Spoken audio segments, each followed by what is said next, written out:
All right, I'm back. Again, a lot of these stuff that I'm sharing is stuff that I've learned by trial and error.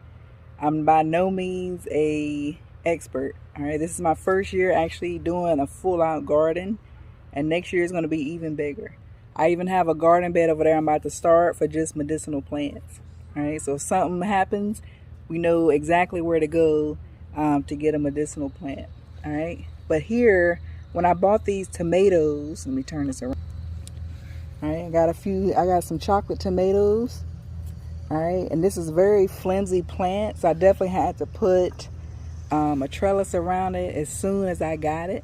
You see how weak it is, and they're so heavy. One of these fell off by accident.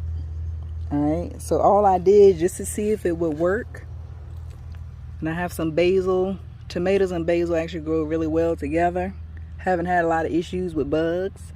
But what I did was the part that fell off, if you can see, I just stuck it in the ground.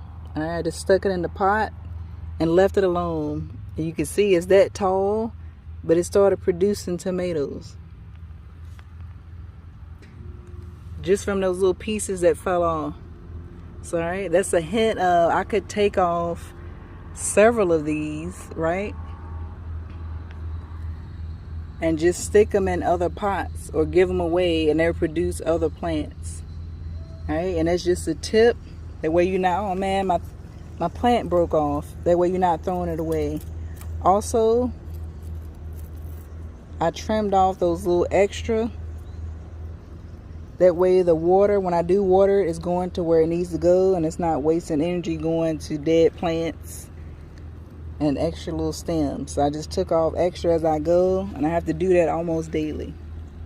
All right, thank y'all.